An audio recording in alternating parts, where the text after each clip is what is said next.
The alien empire had given up on the massive warship, and it drifted silently through space near a busy trade route, abandoned and forgotten. The aliens had called it useless.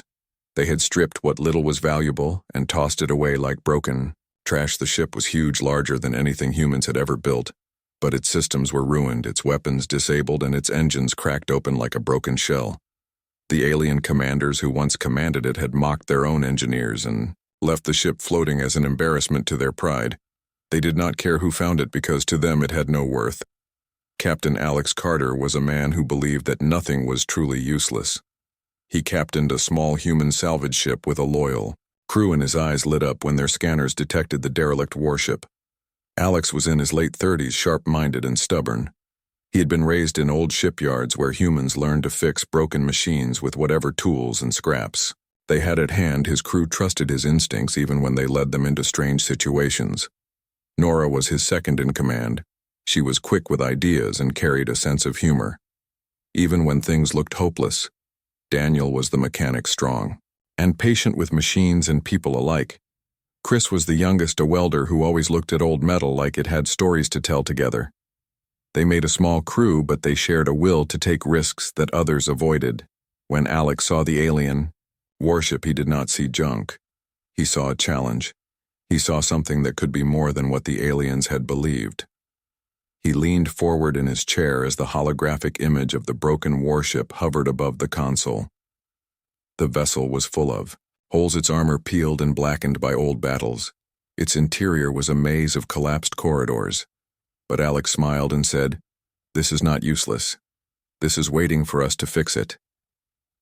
The crew exchanged glances. Nora laughed and shook her head. Daniel rubbed his chin while Chris leaned closer to the screen with wide eyes. Other ships that passed by warned them, "Do not waste your fuel on that wreck. It is cursed." One alien trader even sent them a transmission, mocking them. "You humans think you can breathe life into what the Empire itself abandoned. You will die trying." But Alex only replied, "We will see about that." He ordered the ship to move closer. They latched on with magnetic clamps, and the old warship shuddered under the pull like a giant beast waking from a long sleep. They entered the alien ship with flashlights and scanners. The corridors were filled with dust and floating debris. Broken panels sparked faintly before going dark again. The silence inside was heavy.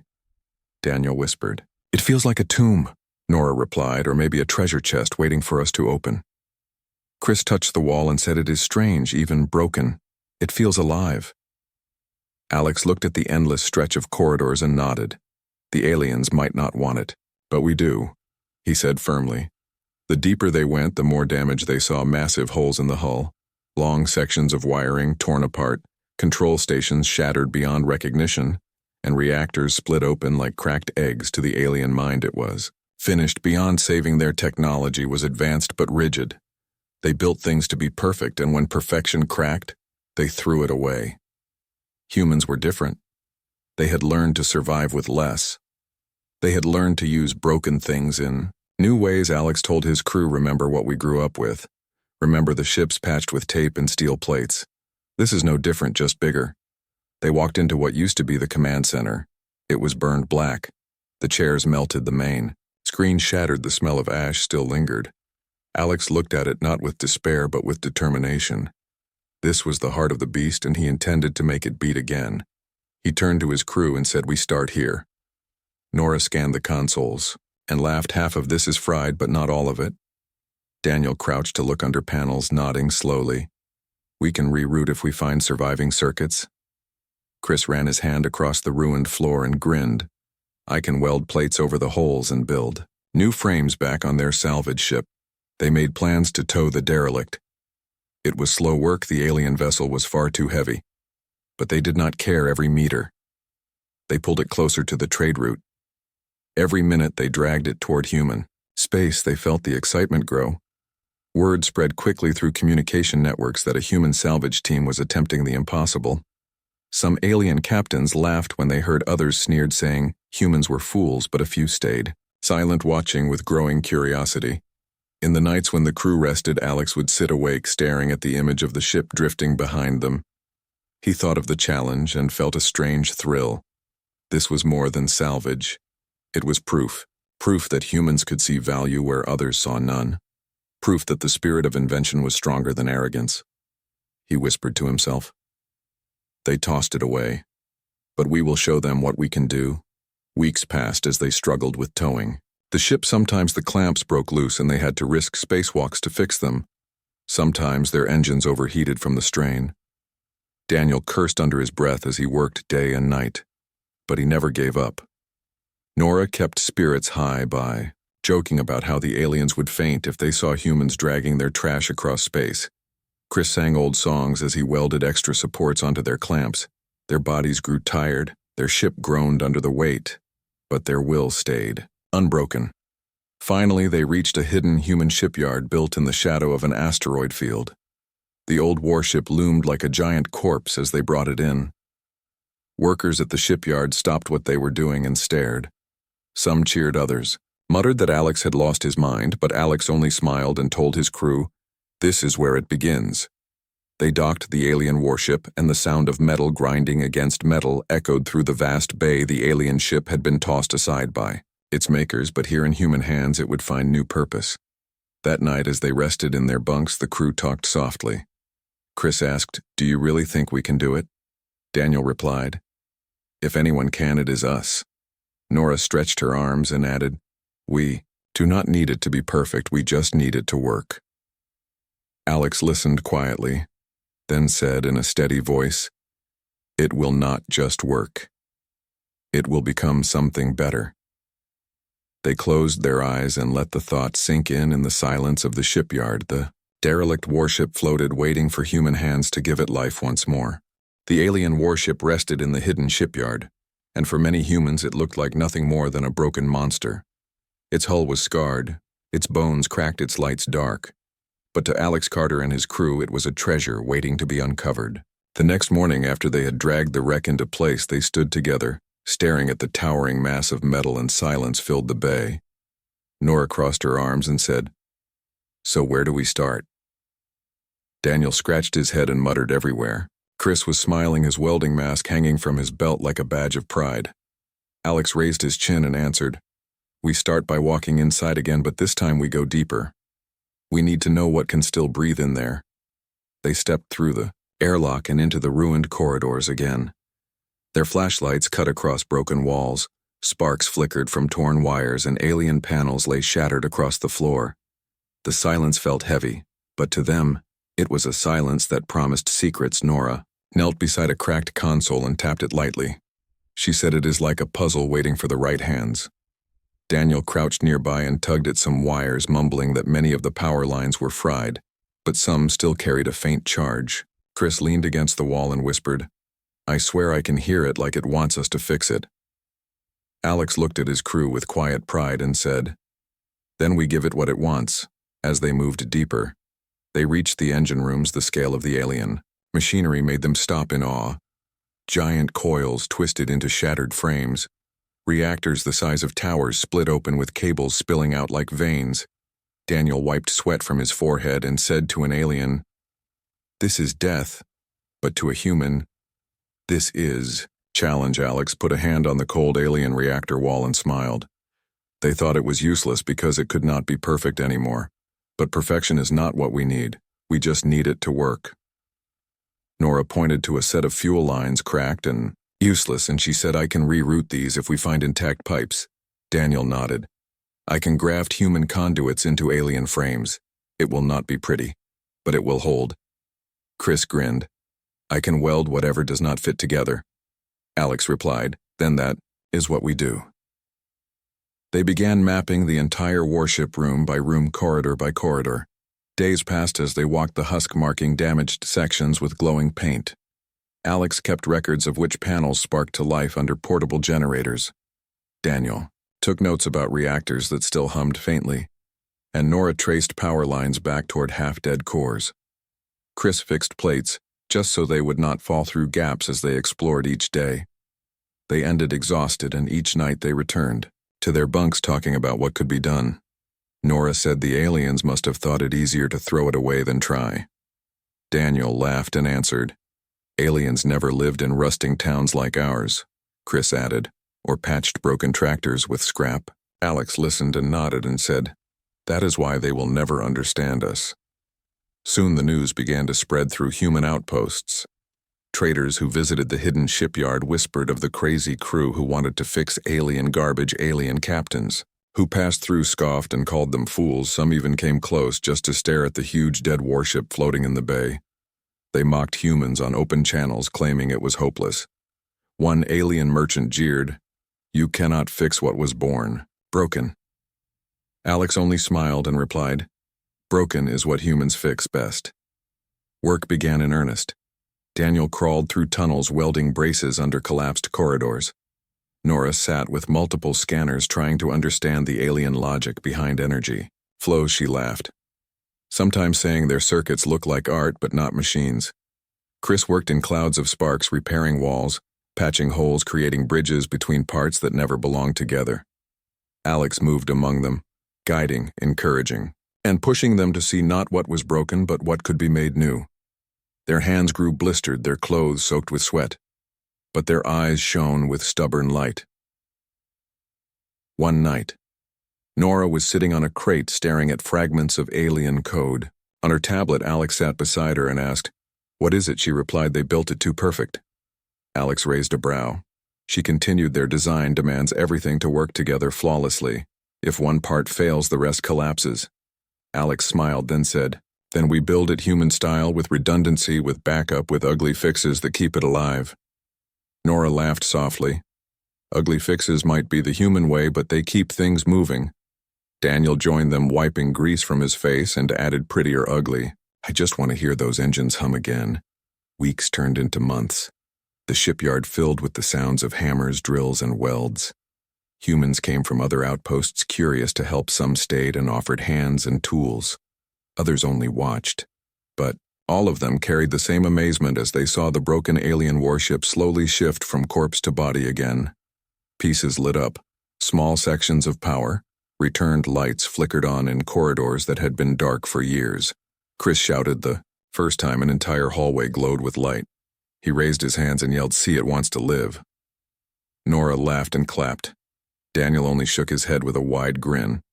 Alex stood watching with quiet pride, thinking to himself, "This is only the beginning." Aliens who once mocked now began to grow uneasy. Reports traveled to their council halls. Humans were making progress where their best engineers had failed. Some dismissed it as a trick. Some said humans had stumbled upon forgotten systems. That still worked. But a few voices whispered that perhaps humans were different. Perhaps humans saw value where others could not. In distant chambers, alien leaders argued nervously about whether to ignore or investigate. But Alex and his crew did not care about councils. They cared only about the work before them. As more systems returned to life, the ship itself seemed to breathe. The vibration of machinery hummed through its bones. Corridors warmed with energy. Once more the humans worked. Without pause. Chris once stayed awake 2 days straight welding reinforcement beams until Alex forced him to rest. Daniel worked inside a reactor chamber where alien engineers would never have dared to go, rerouting human fuel lines through alien conduits. Nora connected mismatched circuits until lights and screens glowed with half-human, half-alien code. Alex walked among them and told them over and over, "This is not failure. This is our masterpiece in the making." One evening as they sat eating, in the shadow of the towering alien hull, Chris asked, "Do you think they will ever respect us?" Daniel replied, "Respect is not what I care about. I care about engines that roar and shields that hold." Nora leaned back and said, "Maybe.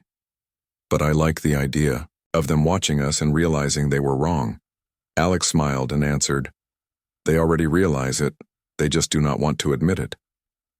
Yet outside the hidden shipyard, more human traders gathered, some offering tools in exchange for a chance to see the work, others simply watching in awe. Children pressed against observation windows, pointing at the half-lit warship glowing softly as its heart slowly returned. Stories spread like fire across human colonies. They said the aliens had tossed the ship away like trash and humans had chosen to make it a jewel.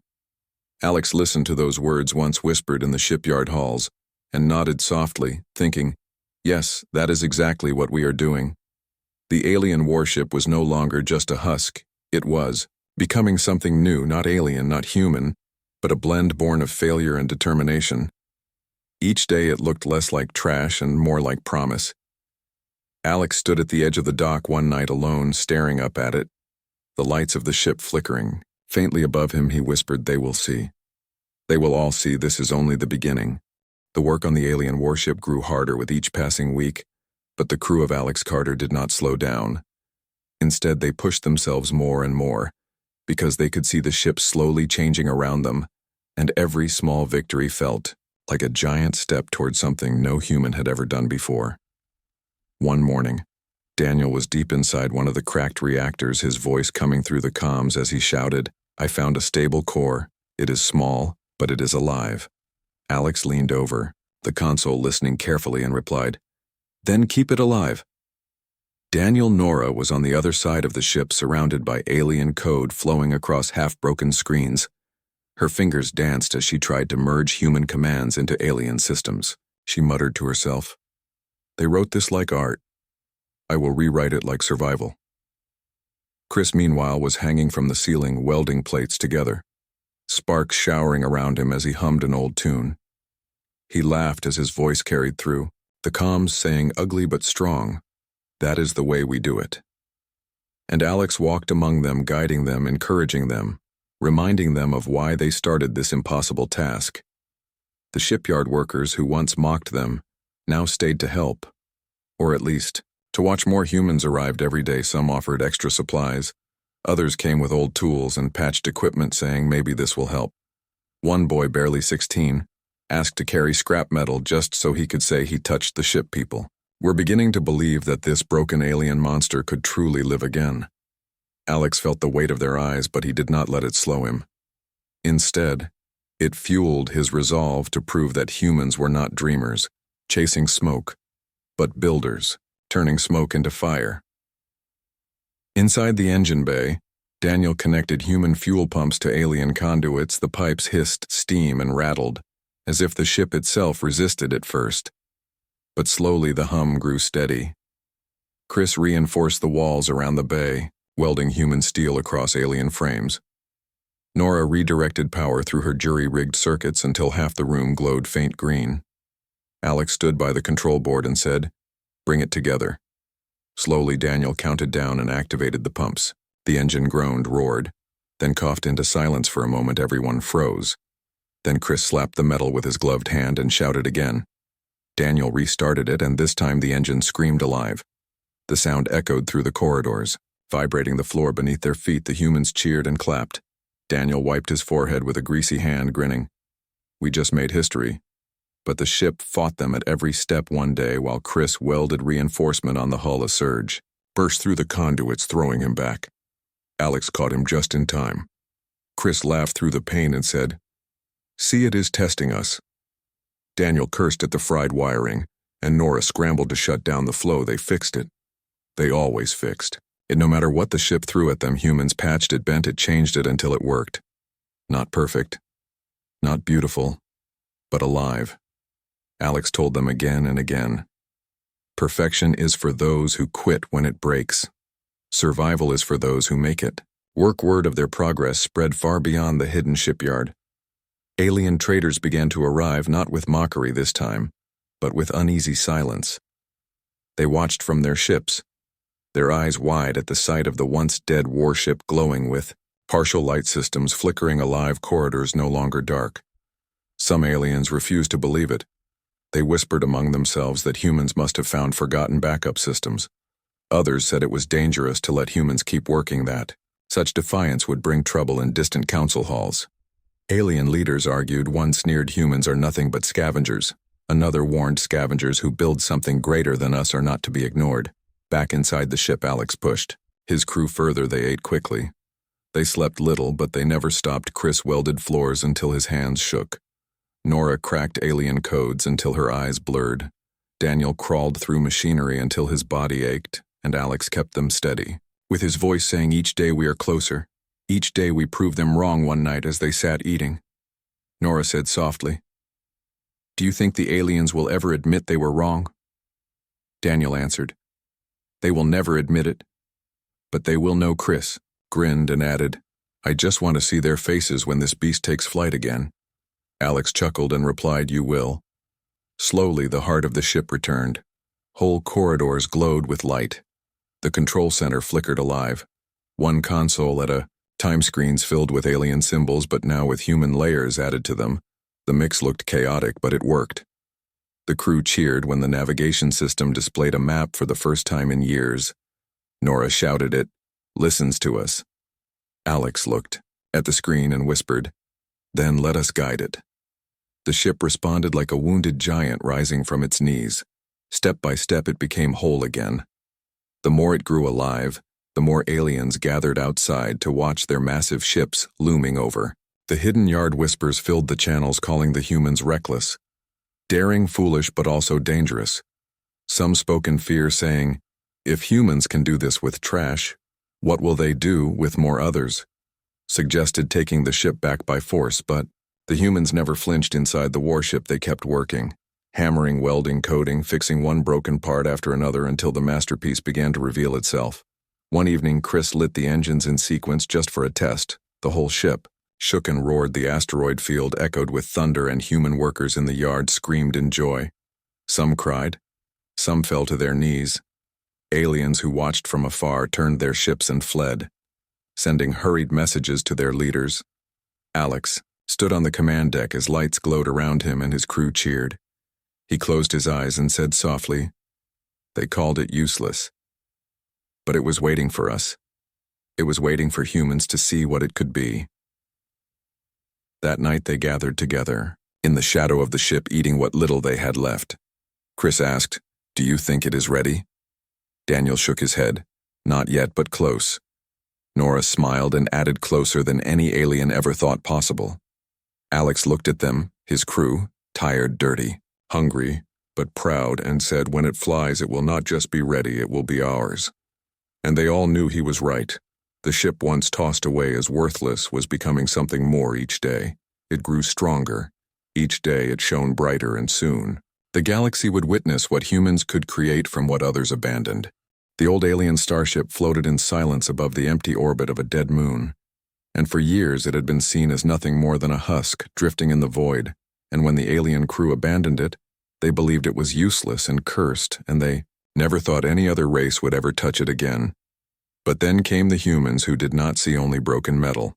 They saw possibility, and when the salvage team led by Ethan arrived with Lena and Robert and Claire, they felt the excitement rush through their veins, because to them every wire, every rusted pipe, and every cracked hull plate was a story waiting to be told, and they believed they could bring this forgotten wreck back to life and make it greater than it ever was before. And when they first stepped into the dark corridors, their flashlights revealed dust floating like ghosts in the air, and silence so deep it almost felt like the ship itself was holding its breath. Ethan placed his hand on the wall and smiled, and he said to Lena that this ship still had a heart. It just needed someone willing to hear it beat again. And Lena laughed nervously because she was not sure how a pile of scrap could be seen as a heart. But deep inside, she trusted his instincts because she had seen him turn dead engines into roaring beasts before. And Robert began mapping the hallways carefully while Claire took readings of the ship's systems, and she muttered that the aliens must have given up too easily because there were signs of energy still trapped within the circuits, like whispers waiting to speak. And this thought made them even more determined. Days turned into weeks as the team worked tirelessly, and they set up human technology alongside the alien systems. And they used tools both advanced and simple, and they crawled through narrow vents, patched leaks, rewired whole sections, and even invented new devices to bridge the differences between alien engineering and human logic. And Ethan often told the team that the key to progress was not perfection but stubbornness, and with every spark of light returning to the ship, they felt closer to that dream of rebirth. But their task was not without challenges, and many times they faced failures, like when the power conduits overloaded and nearly fried the entire control deck, or when the oxygen systems leaked strange gases that made everyone cough for hours until Robert managed to filter them with human-made scrubbers. And there were nights when they all sat together exhausted, bruised and dirty, and Lena would joke that the aliens were laughing at them from somewhere in the stars. But Ethan would look at the glowing consoles they had revived and remind them that progress was being made, one stubborn step at a time. The deeper they went, the more they discovered about the alien builders, and Claire found old logs written in strange glyphs. And though she could not fully translate them, she understood enough to learn that the aliens abandoned the ship not because it was useless, but because they feared it was cursed for every crew that tried to control. It had fallen into chaos and death, and that knowledge hung heavy in the air because it meant they were working on something that the galaxy itself had rejected. But instead of fear, it only made them more determined because humans did not run from curses. They challenged them. One evening when the stars shone bright outside the observation windows, the team gathered in the control deck. And Ethan said quietly that this was no longer just a salvage project. It was a mission to prove what humans could do. And he reminded them that others would come to watch and judge because the galaxy already saw humans as reckless death worlders who could not be trusted with delicate machines. But he said they would show them wrong. They would not just repair this ship. They would transform it into a masterpiece. And in that moment, the fire in their hearts grew stronger than ever. Weeks stretched into months, and the alien starship slowly changed, and what was once a dead husk became alive again, with lights glowing softly along the corridors, engines humming faintly, and systems responding to touch, and the humans celebrated each victory, no matter how small, because they knew each light was a step closer to proving their worth. And when Robert finally managed to reroute the main reactor, and the ship's heart roared back to life with a thunder that shook the decks, they all stood in awe as the vessel trembled like a giant waking from a long sleep. Yet they also knew their work was drawing attention, for signals traveled faster than whispers, and rumors of humans reviving the abandoned alien starship spread across space, and soon other alien ships began circling the orbit, curious and doubtful, and some of them mocked the humans, saying that they were wasting their time, while others warned them to abandon the cursed relic before it swallowed them whole. But Ethan and his crew ignored those voices because they believed in what they were building, and they would not let fear or doubt stop them. The pressure grew heavier each day, and even supplies became harder to get as alien merchants refused to trade with them, fearing the curse, and Claire had to improvise with whatever materials she could find, while Lena risked long trips to distant colonies to gather spare parts. And yet, despite every obstacle, the humans refused to stop because they had already fallen in love with the ship, and it had become more than just a machine to them.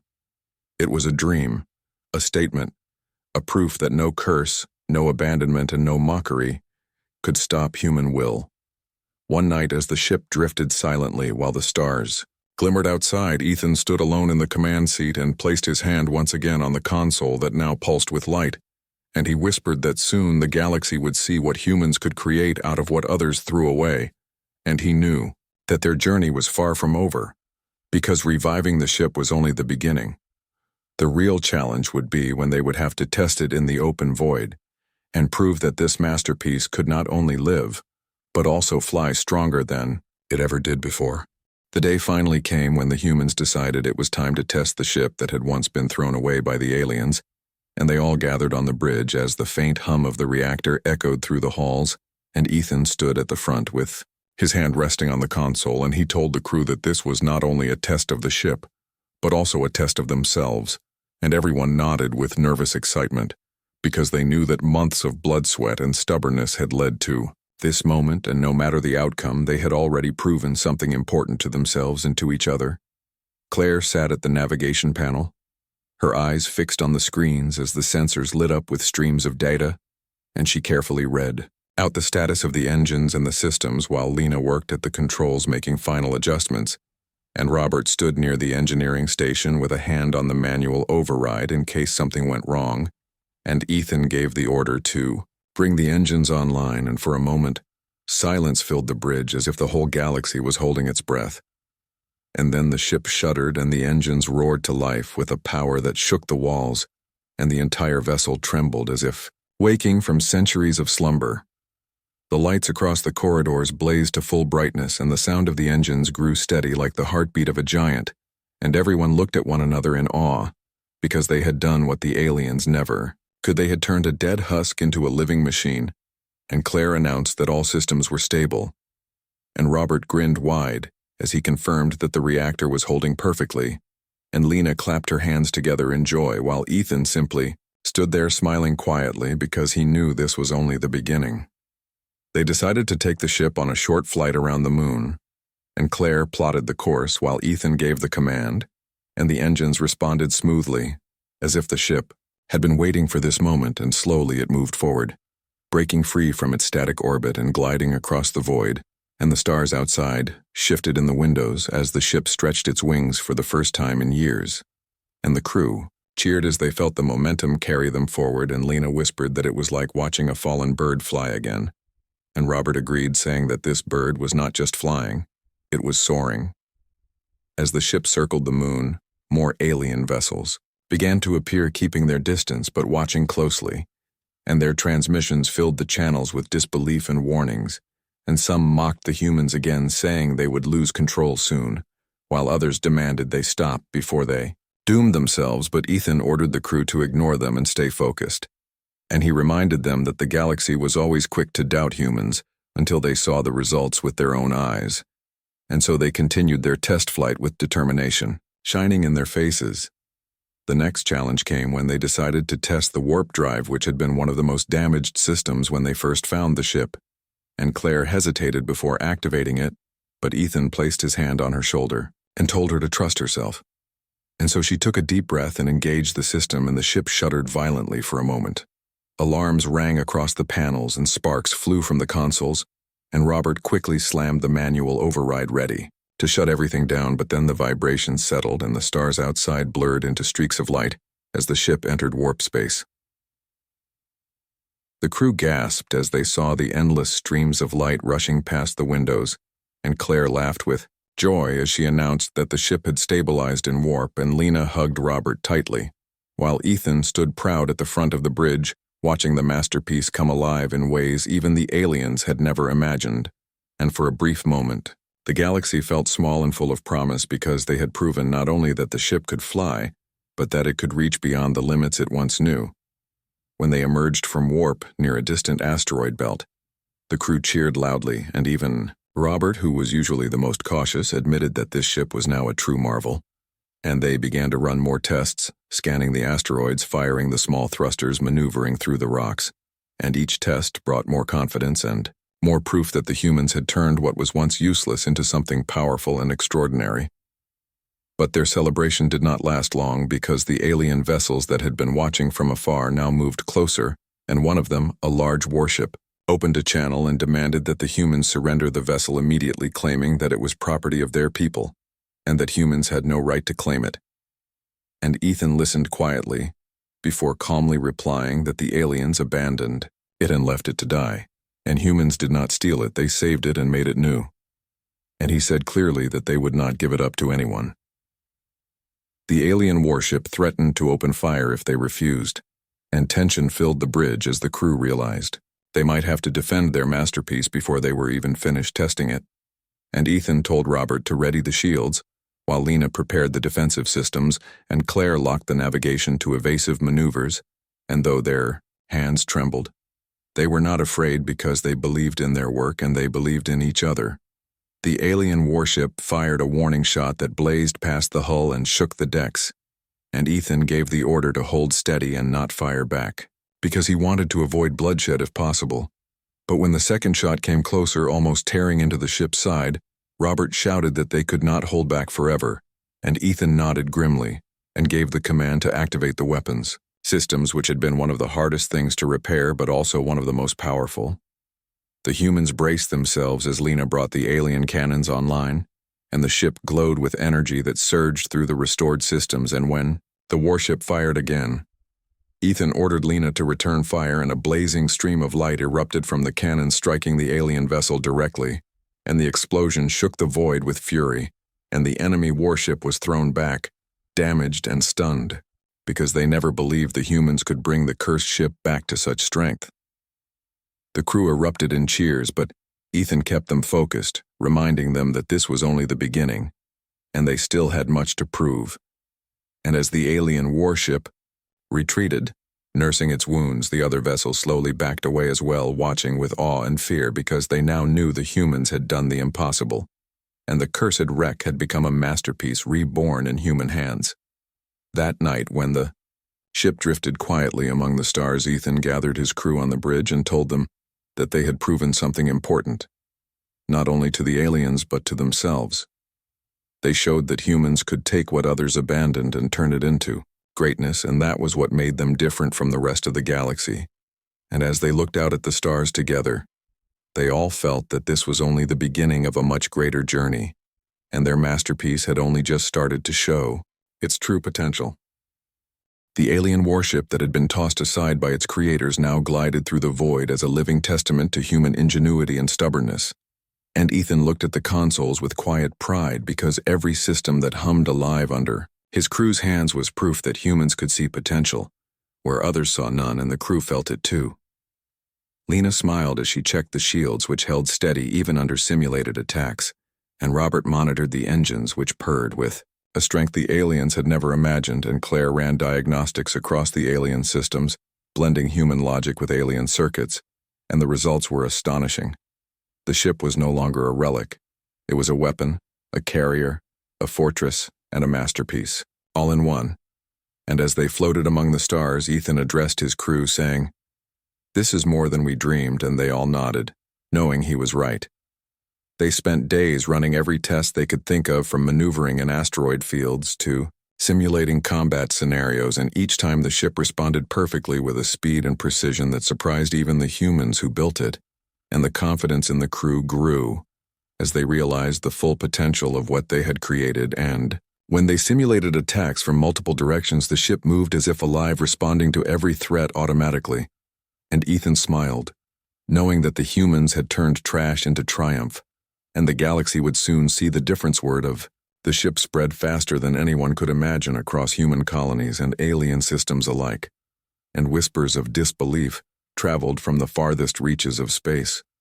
Alien traders could not stop talking about how the humans had taken what they threw away and made it into a powerhouse, and some aliens sent envoys to witness it in person.